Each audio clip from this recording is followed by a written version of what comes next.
The Pocket Watch, written by C.K Walker. When I was a child, there was nothing to eat.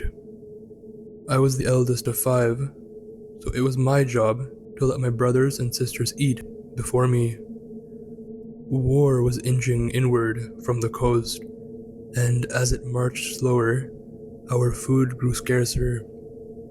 Animals fled the area, or were slaughtered and consumed in panic by the other families in our village. My father was a wise and cautious man, and so we waited to slaughter our 2 chickens until the fall, when grass and tree bark had become too hard to find or inedible. The other families knew we had chickens, and father stayed up all night, every night, to watch over them. He had to kill at least one boy from a neighboring town who had gone mad with hunger and tried to burn down our small home with a burning branch. When the chickens were not, but bones, and the bones had grown brittle and porous from mother's many soup, my parents sent my 2 eldest siblings and I out to collect bugs and field mice for supper.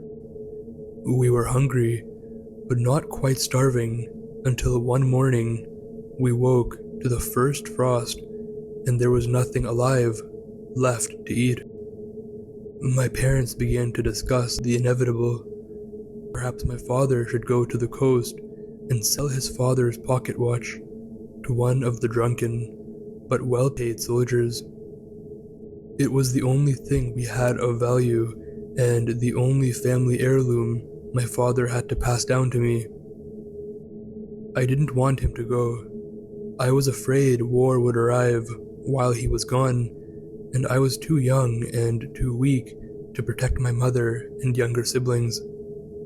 I begged him to stay, but he insisted it would be all right and promised to be back within 2 weeks.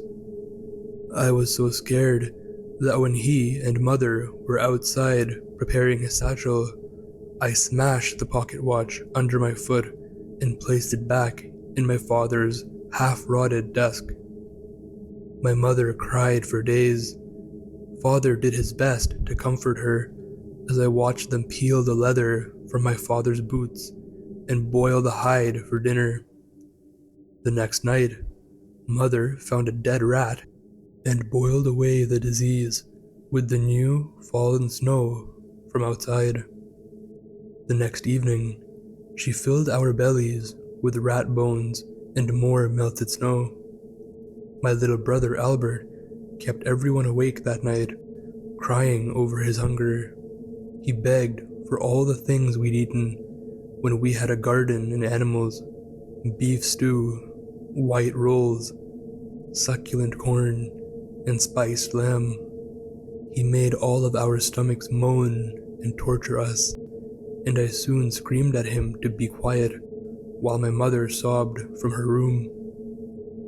Father stroked Albert's hair for hours and went back into his and mother's bedroom, shutting the door behind him. Albert moaned until the thin light of dawn peeked through our threadbare curtains. I could hear father in his room, tinkering with the watch.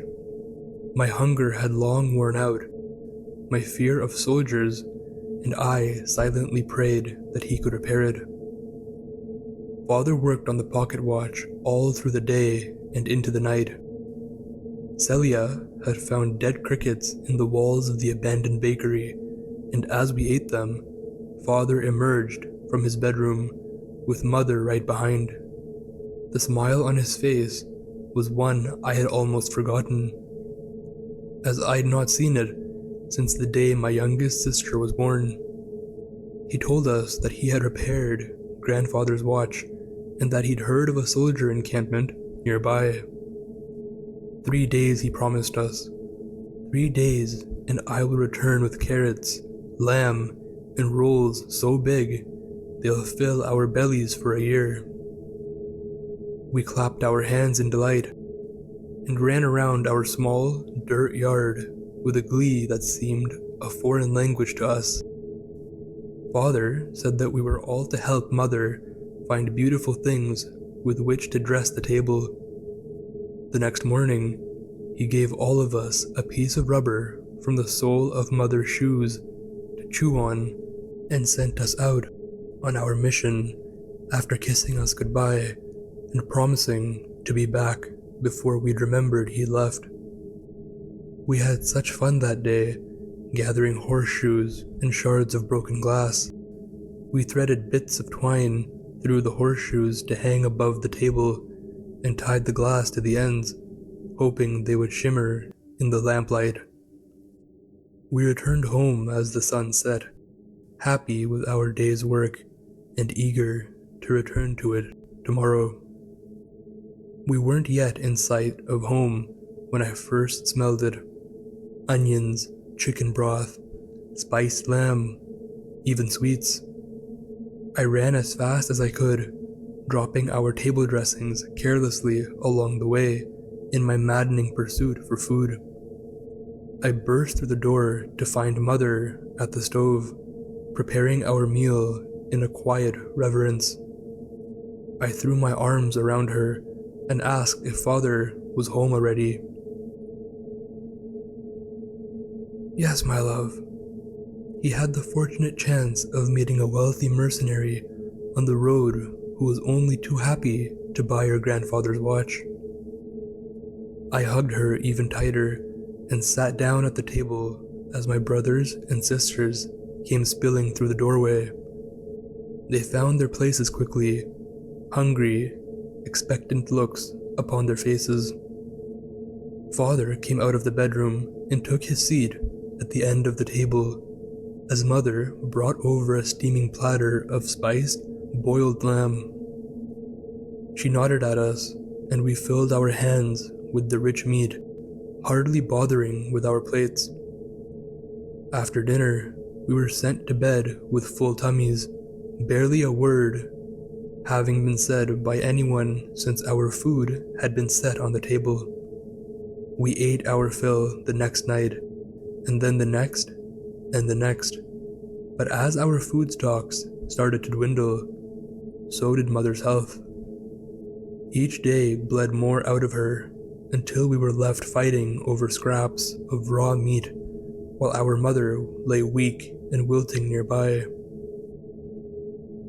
The first night I went again without food was the night that the hazy, happy ether began to lift, and my memories of the past few days became confusing.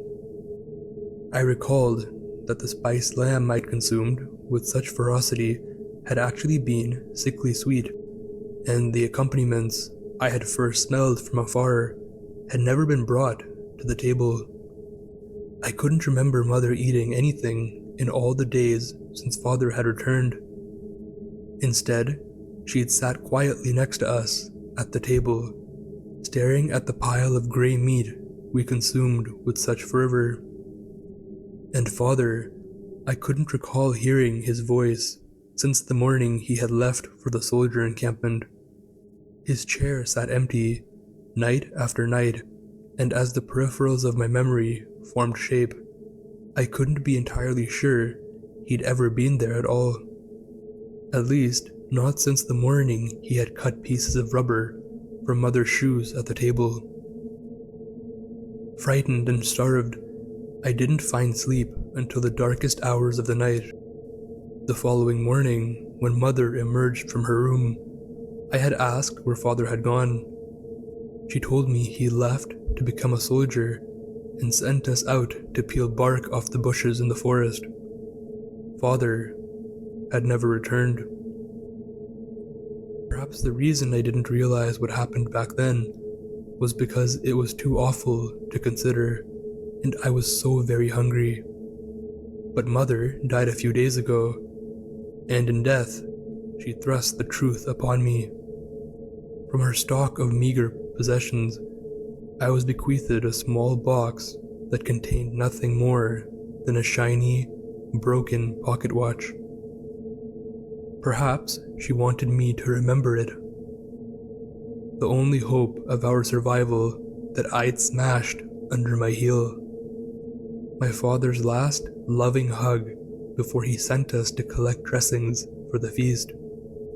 The overly seasoned grey meat, and the rancid smell that had begun wafting out from Mother's door, becoming more pungent each day.